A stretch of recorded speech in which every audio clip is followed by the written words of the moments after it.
warahmatullahi wabarakatuh.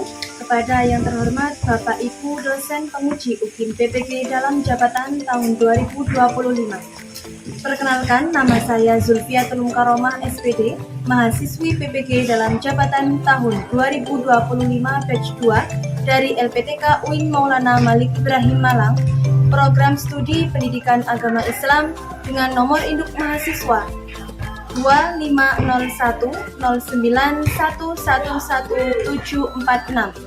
Saya adalah pengajar mata pelajaran pendidikan agama Islam dan budi pekerti di SMP Negeri 1 Tajinan, Malang, Jawa Timur.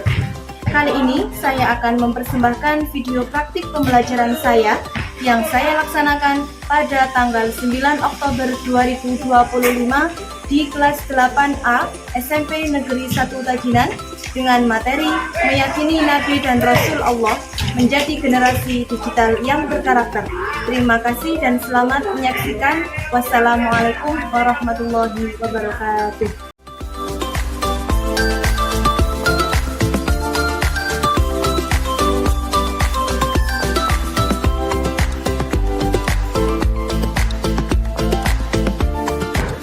Assalamualaikum warahmatullahi wabarakatuh. Waalaikumsalam warahmatullahi wabarakatuh.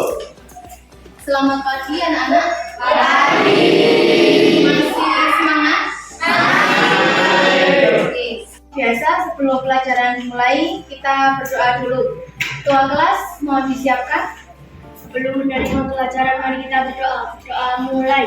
Bismillahirrahmanirrahim. Alhamdulillahirabbil alamin. Allahumma sholli ala sayyidina Muhammad wa ala ali sayyidina Muhammad. Raditu billahi robba wa bil islami dina wa bi Muhammadin nabiyya wa rasula. Rabbi zidni ilma warzuqni wahlul 'uqdatam min lisani yafqahu qawli. Allahumma nawwir qalbi binuri hidayatika kama nawwartas samawati wal ardh. Abadan bi rahmatika ya arhamar rahimin. Wa sallallahu ala sayyidina Muhammad wa ala alihi wa sahbihi wa sallam. Walhamdulillahi rabbil alamin. Kabarnya bagaimana hari ini? Saya sebelum melanjutkan, saya ingin tahu semangatnya terlebih dahulu. Coba tepuk 1, tepuk 2, tepuk 3, tepuk 1, 2, 3, tepuk setengah. Apa enggak kalau setengah? Sekali lagi ya. Tepuk 1, tepuk 2, tepuk 3, setengah tepuk. Terima kasih. Tepuk tangan untuk kita.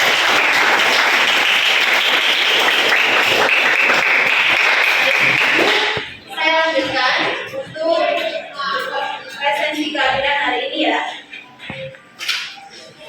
Biar berbeda, saya ingin ketika saya mengabsen yang saya sebutkan namanya, silakan angkat tangan sambil menyebutkan hobi. Ya, misalkan saya, seperti ini, Zulfiatul penyanyi, gitu ya. Ya, paham ya? Paham ya. Alia Nadim penyanyi. Amelia yang keras, Amelia.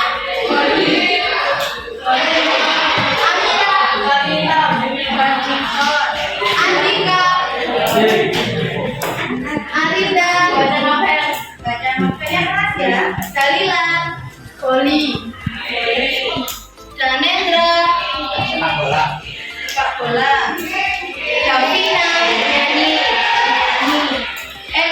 Sepak bola. Faisal. Masak. Fajar Dwi. Badminton. Feliska. Mendengarkan musik. Indra bermain. Intan mendengarkan musik. Kartika nyanyi. Khairul Fahmi mancing. Michael bermain layangannya diangkat. Rizky Fardika masak. Wafa main Mobile Legends. Fajar menggambar. Noah mancing. Nadifa berbisnis. Terima kasih anak-anak, hari ini masuk semua ya. Semoga sehat sampai seterusnya. Untuk materi yang kemarin kita belajar tentang materi apa? Nah, kemarin sudah selesai materi bab tentang amanah dan sikap jujur. Sekarang kita lanjutkan ke materi selanjutnya. Silakan buka buku paket di halaman 165. Halaman 165. Materinya adalah tentang meyakini Nabi dan Rasul Allah menjadi generasi digital yang berkarakter. Materi yang kita bahas hari ini adalah tentang meyakini Nabi dan Rasul. Di situ sudah kalian simak di buku paket. Kemudian di atas juga saya tayangkan presentasi atau materi tentang Nabi dan Rasul dan bagaimana kita ini menjadi generasi digital yang berkarakter. Nah, sebelum masuk ke materi, sekarang saya ingin tahu dulu. Kira-kira anak-anak tahu nggak nama-nama Nabi dan Rasul? Tahu. Yang kalian ketahui ada berapa nama-nama Nabi dan Rasul? 25. Coba sebutkan. Ada. Pakai lampu ya? Ya. Terus dulu ya. 1, 2, 3. Ada Idris, Nuh dan Lut. Soleh, Ibrahim dan Lut. Ismail, Yaqub, Yusuf, Ayub dan Fuad.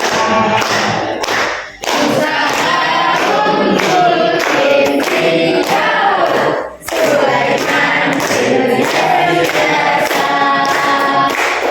Musa, Zakaria, Yahya, Isa, dan Yakub.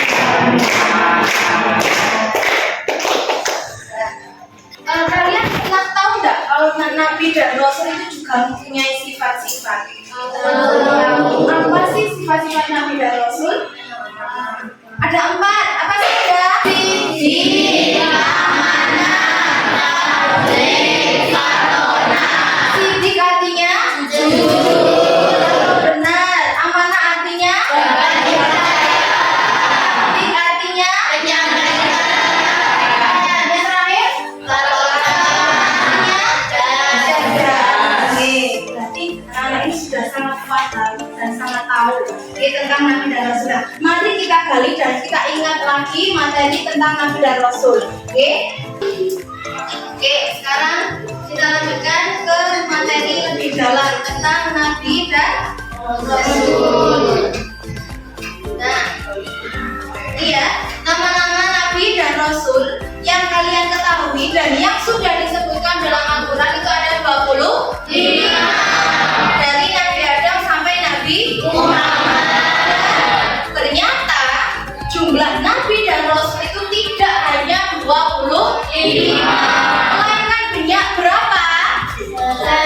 Ini ada 124.000 Nabi dan ada 313 Rasul.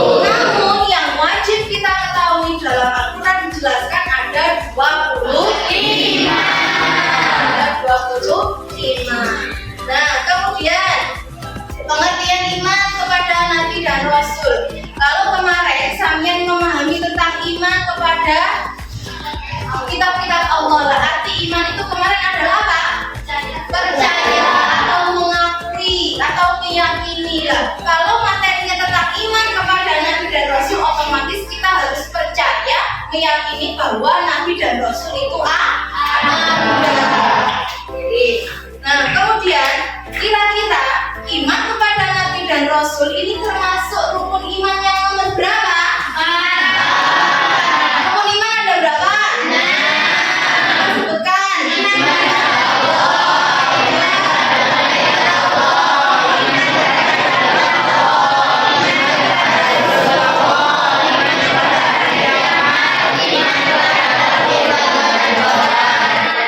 Jadi sekarang yang kita pelajari adalah rukun iman yang nomor 4, yaitu iman kepada Nabi dan Rasul.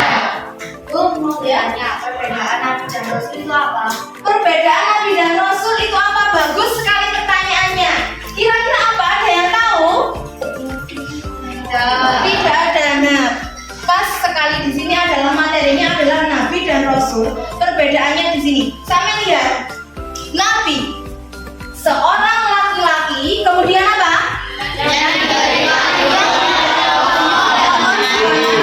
Dan untuk dirinya sendiri. Nabi adalah orang laki-laki yang diberikan wahyu oleh Allah untuk dirinya sendiri. Kemudian kalau Rasul bagaimana, Bu? Pertama, laki-laki sama seperti Nabi. Kedua, diberi wahyu sama seperti Nabi. Bedanya yang nomor 3 apa? Untuk disampaikan kepada umat manusia. Ini ya perbedaannya. Jadi kalau Rasul itu tugasnya itu lebih berat daripada Nabi. Kalau Nabi apakah sudah menjadi Rasul? Tidak. Tapi kalau Rasul sudah pasti Nabi. Paham? Bedanya tadi apa? Nabi laki-laki yang diberi wahyu untuk dirinya sendiri. Kalau Rasul laki-laki diberi wahyu disampaikan kepada manusia. Nah, selanjutnya di sini ada uraian tugas Nabi dan Rasul yang dijelaskan dalam Al-Quran. Quran surat Al-Ahzab ayat 45. Kita baca bersama-sama, nggih. A'udzu billahi minasyaitonir rajim. Bismillahirrahmanirrahim. Ya ayyuhan nabiyyu inna arsalnaka syahidan wa mubasysyiran wa nadhiran wa da'iyan ilallahi bi'idhnihi wa sirajan munira. Artinya baca bersama-sama. Wahai Nabi, sesungguhnya kami mengutusmu untuk menjadi saksi, pembawa kabar gembira dan memberi peringatan, dan untuk menjadi penyeru kepada agama Allah dengan izinnya dan sebagai tanda yang menerangi. Nah, tugas Nabi di sini dijelaskan sebagai saksi, kemudian sebagai pembawa kabar gembira dan juga peringatan, dan selanjutnya adalah menjadi penyeru agama sebagai cahaya yang menerangi. Nah, di sini yang akan saya jelaskan lebih rinci. Tugas Nabi dan Rasul yang sebagai saksi bagi umatnya. Di hari kelak, di akhirat kelak nanti, setiap Nabi dan Rasul akan menjadi saksi bagi umatnya. Nah, bagaimana maksudnya? Nah, saksi ini maksudnya apakah umat saya ini benar-benar berbuat baik atau tidak? Ini Nabi yang akan menjadi saksinya. Oke? Nabi yang akan menjadi saksi bahwasanya apakah kita ini sebenarnya sudah berbuat baik atau tidak ketika di dunia.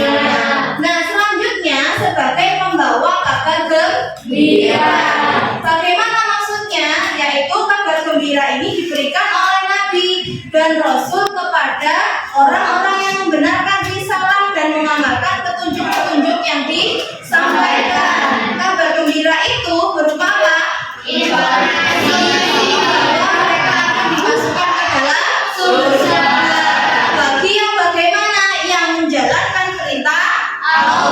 dan yang menjauhi larangannya. Ini dijelaskan oleh Nabi. Nanti ketika sampai melaksanakan puasa, melaksanakan sholat, maka dijanjikan surga oleh Allah sebagai kabar gembira. Jadi kita ketika mendapatkan kabar gembira, kira-kira bagaimana? Menggebu-gebu atau tidak? Menggebu-gebu? Menggebu-gebu untuk melaksanakan perbuatan yang baik. Nah, selanjutnya, sebagai pemberi peringatan ini kebalikannya, bahwasanya ketika sampai melaksanakan sesuatu yang dilarang oleh Allah, maka dijanjikan apa oleh Allah? Siksa atau neraka. Bahwasanya ketika sampean diharapkan misalkan ada penjelasan tentang dilarang berbuat zina, dilarang minum-minuman keras misalkan, kok ternyata dilakukan, maka itu nanti akan ada siksa. Dijelaskan oleh Nabi, diberitahukan oleh Nabi kepada manusia bahwa setiap apa yang kita perbuat ini akan ada balasannya. Nah, selanjutnya saya tadi sudah menjelaskan tentang tugas-tugas para nabi dan rasul. Sekarang selain dapat tugas-tugas, nabi dan rasul ini juga menerima mukjizat. Apa mukjizat itu kira-kira?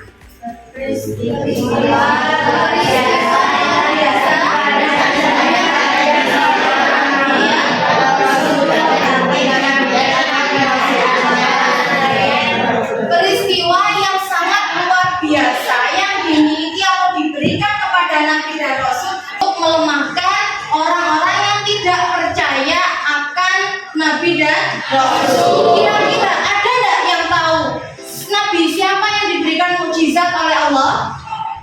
Ya, Mbak Nadifa, nabi siapa? Nabi Musa bisa membelah lautan dengan tongkatnya. Nabi Musa dapat membelah lautan dengan tongkatnya.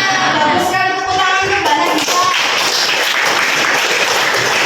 Ada lagi Mbak Kartika. Nabi Ibrahim dibakar oleh rakyatnya tetapi tidak hangus. Ada lagi yang tahu? Mbak Salma. Nabi Nuh bisa membuat perahu yang sangat besar. Itu adalah tujuannya untuk menguatkan kenabian dan kerasulannya, agar orang-orang yang selama ini tidak percaya, mereka lemah, mereka akhirnya percaya. Nah, selanjutnya, nah ini ya, ini yang saya sebutkan ada salah satu ada tiga, yaitu sesuai dengan yang dikatakan Mbak Salma, Mbak Nadifa, sama Mbak Tika. Yang pertama adalah perahu Nabi Nuh. Di sini ada gambarnya, ini tapi bukan perahu aslinya, cuma gambar saja. Perahu Nabi Nuh alaihissalam ini bagaimana? Ada yang tahu ceritanya? Ceritanya pada saat itu adalah terjadi badai yang sangat besar sekali, yang kemudian itu seluruh penduduk atau umat Nabi Nuh ini apa? Tenggelam. Nah, kemudian pada suatu sebelum hari itu terjadi, sebelum keadaan banjir itu terjadi, itu Nabi Nuh membuat kapal yang sangat besar, padahal dalam keadaan masih terik, tidak ada hujan, ya, tidak ada, kira-kira tidak akan ada banjir seperti itu. Rakyatnya ini sangat kenapa tidak ada angin, tidak ada hujan, buat kapal segitu besarnya, buat apa? Itu rakyatnya tidak percaya. Nah, ternyata pada suatu hari ada banjir bandang yang sangat besar yang menenggelamkan semua umat Nabi Nuh. Maka disitulah mukjizatnya. Nabi Nuh menyuruh rakyatnya, bahkan sampai hewan peliharaan pun semuanya disuruh untuk naik ke kapalnya guna untuk menyelamatkan diri. Nah, selanjutnya tongkat Nabi Musa ini bagaimana ceritanya? Ketika Nabi Musa dan kaumnya ini dikejar oleh Raja Fir'aun dan kelompoknya, maka sampailah pada di dasar laut. Mau menyeberang ini bagaimana, tidak bisa. Kemudian mau kabur kemana?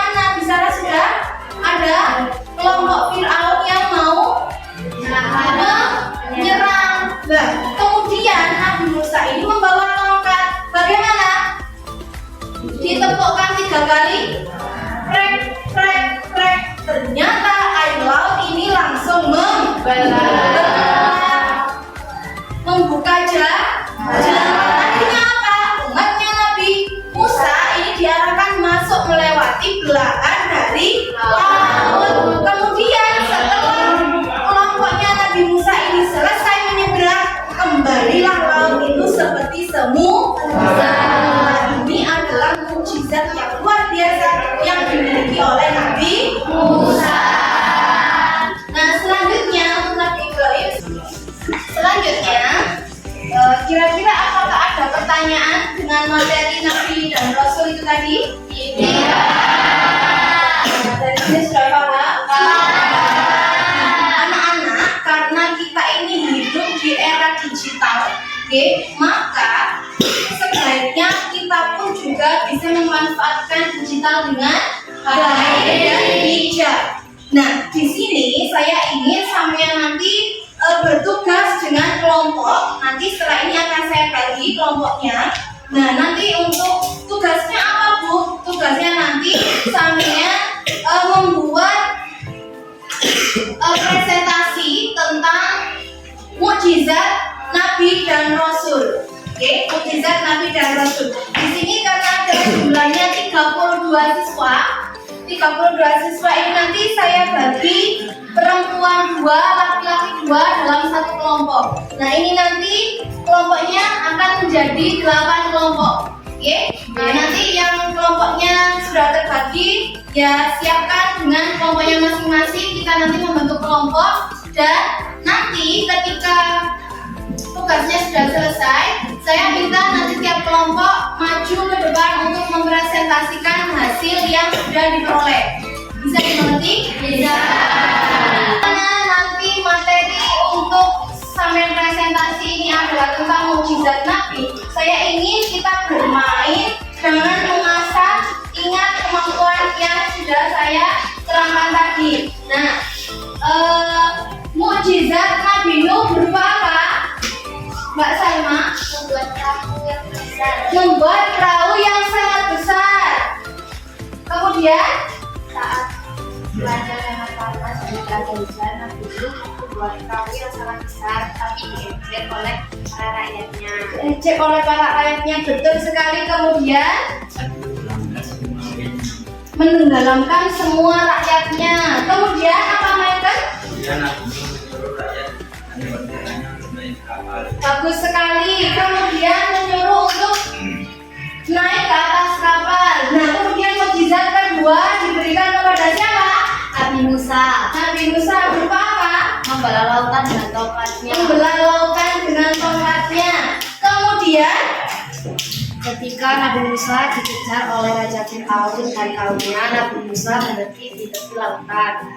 Berhenti di tepi lautan. Kemudian ngapain ini berhenti di tepi lautan? Nabi Musa menaklukkan lautannya dan lalu lautan itu terbelah.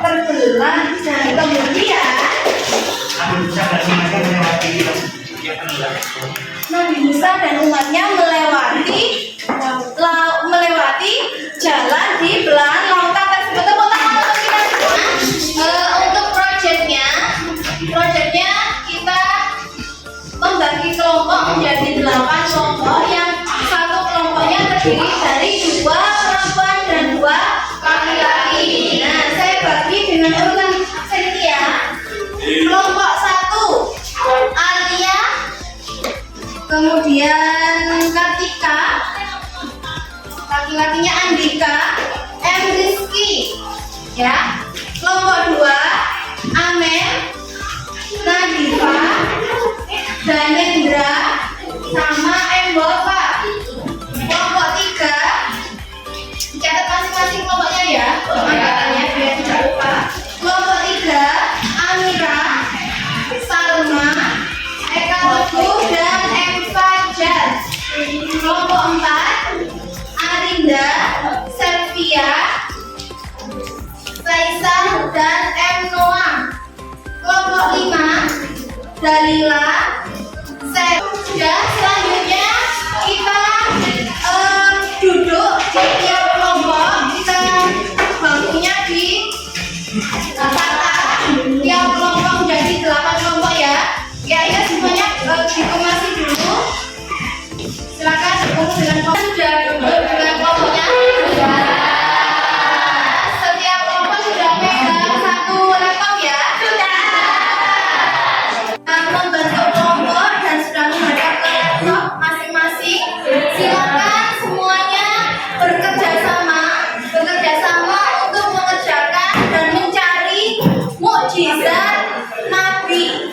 Ya, pertama silakan slide pertama silakan ditulis dulu kelompok berapa, kemudian anggotanya siapa saja. Slide kedua, mukjizat Nabi siapa yang kalian pilih. Oke. Ketiga, isinya mukjizatnya itu bagaimana.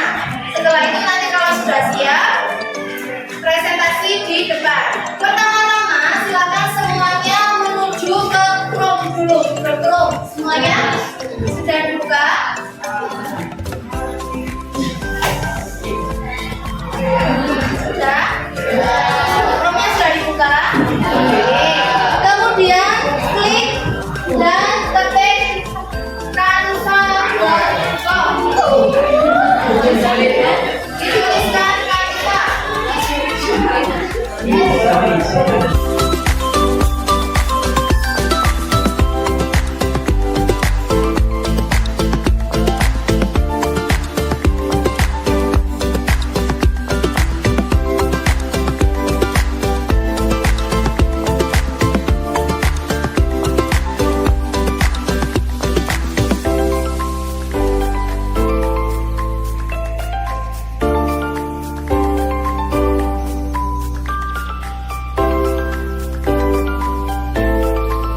Assalamualaikum warahmatullahi wabarakatuh.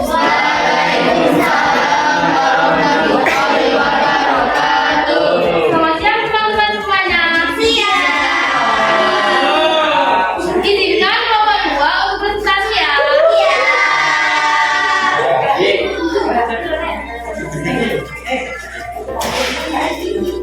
Kita perkenalan dulu ya. Perkenalkan, nama saya Nahifah Nurani dan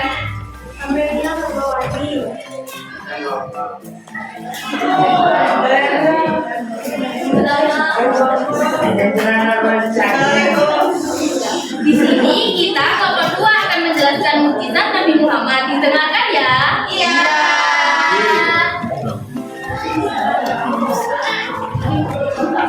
Macam-macam mukjizat Nabi Muhammad yang kita sebutkan ada 3. Pertama, air mengalir dari jari.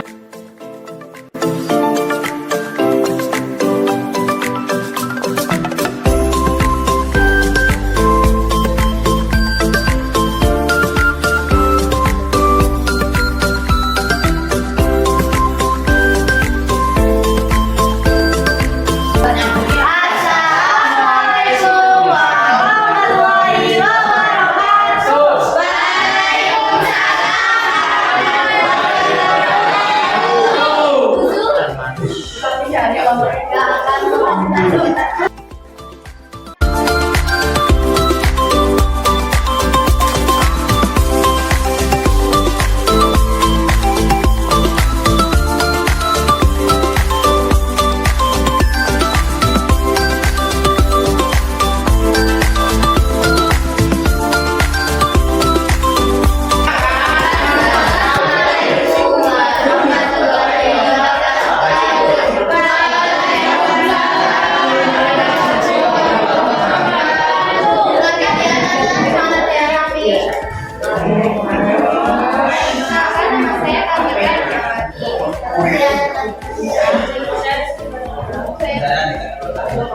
Di sini kami akan sedikit mempresentasikan tentang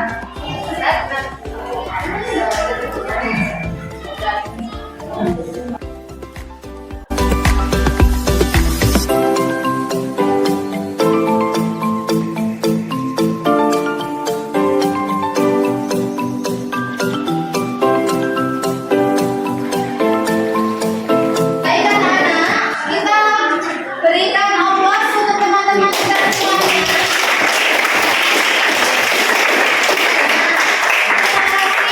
Terima kasih. Saya rasa kalian semuanya sudah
sudah mengikuti pelajaran dengan baik. Semoga bermanfaat dan minggu depan kita melanjutkan pembahasan tentang hikmah mempelajari mukjizat Nabi dan Rasul. Nah, untuk hari ini saya rasa semuanya sudah bisa mengikuti dengan baik, dan sebelum berakhir kita tutup dengan berdoa. Ketua kelas, silakan dipimpin berdoa. Sudah menerima pelajaran kita, berdoa mulai. Bismillahirrahmanirrahim.